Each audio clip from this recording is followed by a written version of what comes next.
What's going on, everyone? So today we're going to be talking about Ninja Gaiden Ragebound, the 2025 pixel art masterpiece from developer Game Kitchen that's bringing the Ninja Gaiden franchise back to its 2D roots. And man, this game is fantastic. I grew up playing games like this when I was a kid, and to relive the energy around games like this again is such a great feeling. This old school action platformer is a brutal, bloody, and absolutely stunning love letter to retro gaming, and it's easily one of the best games to come out this year so far. So if you love pixel art, if you love Ninja Gaiden, if you love action, or just challenging gameplay, hit that like button, hit that subscribe, and stick around as we break down why Game Kitchen has knocked it out of the park with Ragebound. Let's jump in.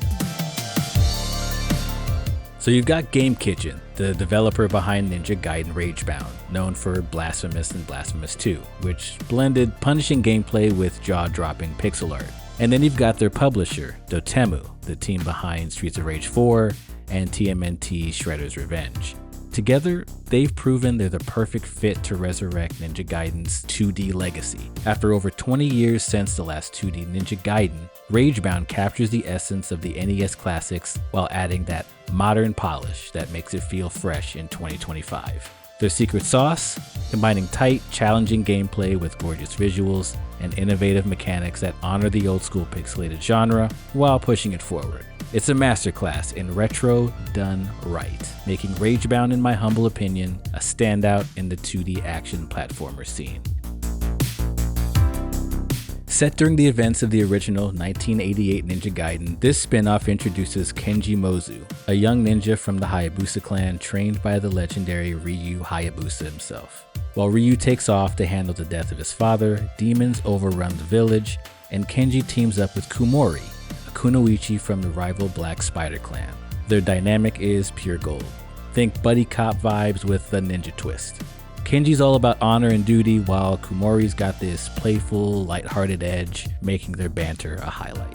The story's got that B-movie charm, mixing martial arts mysticism, demons, and even CIA conspiracy for that classic Ninja Gaiden melodrama. It's not groundbreaking by any means, but it's engaging, clocking in at a tight 6 to 10 hours for a first playthrough, with blazingly fast pace that keeps you hooked. Okay, so let's talk visuals, because Ninja Gaiden Ragebound is a pixelated feast for the eyes. Game Kitchen has outdone themselves with some of the most stunning pixel art I've seen in years. Every level is a love letter to retro gaming with vibrant, crisp sprites, fluid animations, and a Japanese feudal aesthetic that screams Ninja Gaiden. From demon-infested villages to neon-lit cityscapes, each stage is packed with nice parallax scrolling with subtle environmental details that make the world feel alive. The character designs for Kenji and Kumori are distinct and expressive, and the bosses, yeah, these multi-stage monstrosities are a visual treat. It's modern pixel art perfection that makes every frame pop. If you're a fan of games like Blasphemous or Shovel Knight, this art direction will blow you away. Now let's talk audio, because Ragebound nails the sound design and the musical score. The soundtrack is a perfect blend of moody chiptunes and high-energy synth waves that ramp up during intense moments, and especially during boss fights. The songs are catchy, enough that if you're a hummer like I am, you'll hum along even through the toughest levels. The sound effects are equally impressive. Every sword slash, kunai throw, the clinky attacks against shields, and even enemy explosions have a punchy, tactile feel that makes the combat satisfying. The lack of voice acting is a slight bummer, but the witty banter between Kenji and Kumori carries the scenes well enough. The audio perfectly complements the chaotic action, immersing you in this retro ninja world. It's the kind of sound design that makes you feel like you're back in front of a CRTV, controller in hand, lost in the 80s. Alright, now on to the gameplay. This is where the game really shines. It's a 2D action platformer that blends the precision of the NES trilogy with modern mechanics like the Guillotine Boost and the Hypercharge system. Again, you control Kenji, a melee-focused ninja, and Kumori, a ranged kunai-throwing kunoichi, often combining their movesets for dynamic combat. The Guillotine Boost lets you bounce off enemies and projectiles as like a deflection option to chain attacks or reach higher platforms. This move allows you to double jump infinitely as long as you have something or someone to boost off of.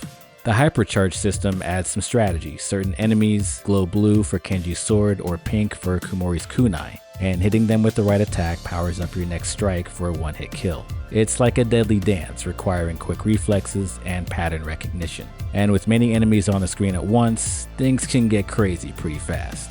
The game's challenging, with 18 main stages and 8 secret ops that test your skills. But it's fair, thanks to generous checkpoints and an assist mode that lets you tweak damage, attack range, and more. Dying is also a quick affair, only waiting mere seconds before you return to your most recent checkpoint. The game wants you to stay in the action and keep the momentum of the game going. Muramasa makes a return to the adventure as your resident storefront, offering unlocks to talismans that let you customize your playstyle with perks like health regen on kills or enhanced attack damage. Depending on which you equip on both characters can make your runs quite a bit easier. From motorcycle chases to jet ski races, the level variety keeps things fresh. And the boss fights, they're intense, pattern-based gauntlets that reward mastery. The fun factor is off the charts. You'll die a lot, but nailing a perfect run feels like pure ninja bliss. It's a haven for action games, with set pieces ready for you to conquer. So what about replay value? Ragebound is built for it, with collectibles like golden scarabs and skulls, secret levels, and a letter grading system testing you based on your time, your kills, secrets collected, and combos. I was always motivated to replay stages to chase that S rank. You've also got challenges for each level, which could range from defeating a certain number of enemies to avoiding falling into pits to even no-hit runs on bosses. When you beat the game, you'll unlock hard mode as well as one of 3 endings. Hard mode strips away checkpoints for a brutal old-school challenge. At $24.99, the 6 to 10 hour campaign might feel short, but the replay value adds hours of content for completionists. I've already run through the game once, and I'm still cleaning up on S ranks and the many challenges to perfect each level, let alone finishing hard mode to completion. Overall, Ragebound is a masterclass in 2D action platforming, blending nostalgic vibes with modern flair. It's a must-play for fans of Ninja Gaiden, retro games, or action platformers. Dotemu and Game Kitchen are a perfect fusion to the genre that's as stylish as it is thrilling. But that's my take on Ninja Gaiden Ragebound. What do you think? Does this retro revival live up to the Ninja Gaiden legacy? Drop your thoughts in the comments below, and let me know if you're playing this game as well. I hope you found some value out of this video, and if so, I'd very much appreciate a like and subscribe from you to share this perspective with others. If you have any questions on anything around Ninja Gaiden Ragebound, please leave a comment below. Follow me on X where I post all of my thoughts on all things games, and I'll see you in the next video.